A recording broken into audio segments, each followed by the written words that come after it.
Recently, last night, I wrapped up season 2 of The Boys, which is an exclusive show that plays on Amazon Prime. Of course, I don't pay for fucking Amazon Prime, but regardless. This has been one of the best TV shows in recent memory, probably the best TV show in recent memory that I can think of. A lot of the TV shows that I've personally been invested in the last few years, be it Penny Dreadful or Hannibal or The Americans or Mr. Robot, all of those shows have ended. And so I've been in search of something new recently. This is one of the few TV shows that I'm active in watching right now. The brilliance of The Boys season 1 was the fact that it took the superhero genre and it basically flipped the concept of superheroes on its head. And it introduces the idea that superheroes are actually the bad guys, the menaces of society, and they're the actual threats. But because they're funded by the government and they're backed by the media, because they put on this fake facade, they're able to not only stay in the spotlight, but they also have control of the people, control of society. And what you see as the viewer is what really goes on behind the scenes. And that's what makes the show interesting. And you get more of that in season 2 as this small rebel group known as the Boys continues their fight against the Seven and the forces that basically created them. And they attempt to stop the production of any more soups, as they call them, in the show.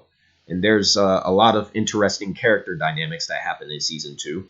A lot of interesting new ideas that they introduced, such as the fact of Billy Butcher, played by Keith Urban. His wife, Becca, you see her in season 2, and the fact that she's taking care of this child that she was forced into producing with Homelander, who is this world's version of Superman. He's basically the Injustice version of Superman. And his entire goal throughout the season is to free his wife from Homelander, while her goal goes against his because her entire goal is to protect her son and be a mother to her child, while at the same time protecting him from Homelander. And so that's one of the more interesting character dynamics.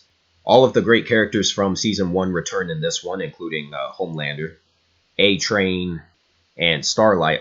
All of those characters come back, and they're just as great in this season as they were in the first season. The more weaker characters from the first season don't really receive much of an upgrade here. Queen Maeve, in my opinion, was one of the weaker characters from season 1, primarily because the show just didn't do enough to really explore what her character was all about, and she wasn't as developed as I felt she could have been. And you do get a little bit more of her in season 2, but I felt that it wasn't enough, and they could have done more to flesh her out.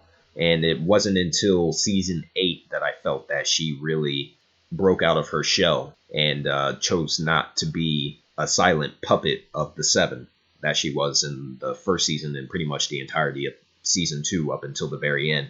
The weakest characters from season 1, aside from Queen Maeve, to me were Hughie and the Deep. Hughie just comes off as annoying to me in this show. He's always doing something that just doesn't really make a whole lot of sense.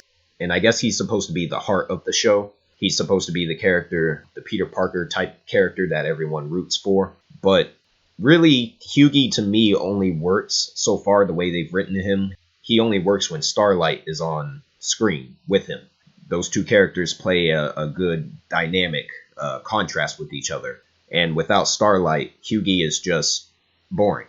So hopefully, they find a way to explore him more in season 3, whenever that releases. And the Deep continues to be the most boring and unlikable character in this entire show. The whole concept of him joining this church in order to get back into the Seven and basically be reformed as a person, it just, that really didn't work for me. Every time he was on screen, I just lost interest and I just wanted to get back to the other characters and what they were doing. I didn't really care about his character arc in any major way, shape, or form, so I didn't really care about that. As far as the new characters that were introduced this season, you had Shawn Ashmore's character, and he was interesting, except for the fact that they only used him for like 2 or 3 episodes, and then after that, they just killed him off. So he just was basically a waste to me. That character had a lot of potential to be explored more, but I guess Shawn Ashmore didn't have the expectation or interest to sign on to the series as a full-time cast member, and so they just killed his character off, and that was actually one of the more disappointing parts of season 2. And the other major new character that they introduced in season 2 is Aya Cash's Stormfront. And Stormfront easily stole the show in every scene that she was in for this show. And part of that is due to the writing, how the character's written, and a big part of it comes from Aya Cash's performance as the character. So Stormfront comes off as a mystery character when she's first introduced. She uses social media to rally together a legion of followers, and she criticizes the very forces that run the Seven, which is Vought.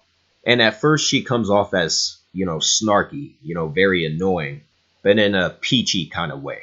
Then you learn more about her, and it's revealed that the character is actually, over 100 years old. She actually was married to a white nationalist from the Nazi Party back in the 1940s during World War II.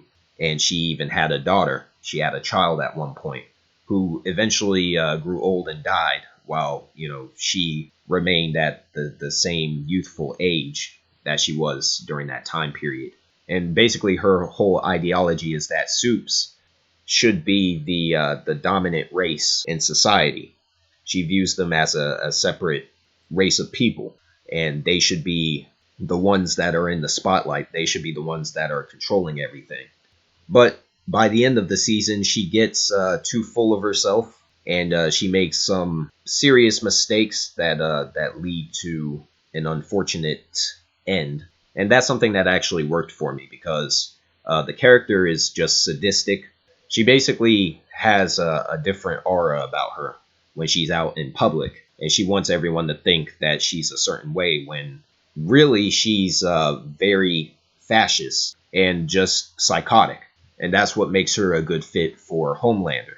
And the two even have a fling for a little bit in season 2.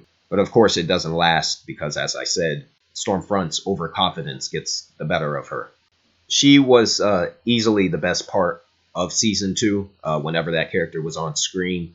The writing on the show and the story in general just amplified to me whenever Stormfront was on screen. So as far as what they could potentially do, or the direction in general that they're going for season 3, they ended season 2 on a very interesting note.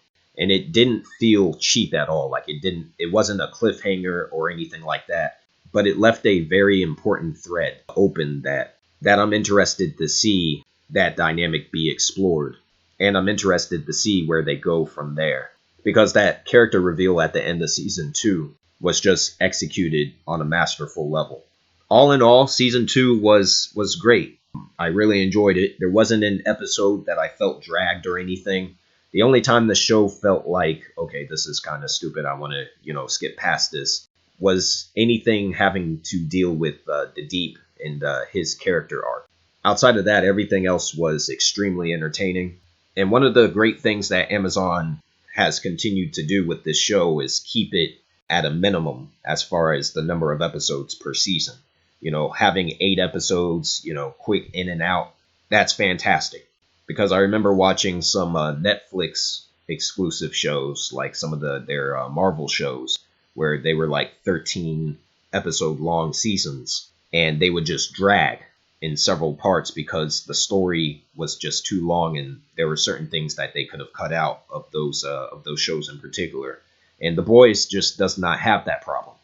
Every bit of the story that's there feels like it actually matters, and the show doesn't go out of its way to waste your time. And so those are my thoughts on The Boys season 2. Very much looking forward to seeing what they're going to do with season 3, and hopefully the wait for that won't be too far away. She's got a whole army of supes. We cost her.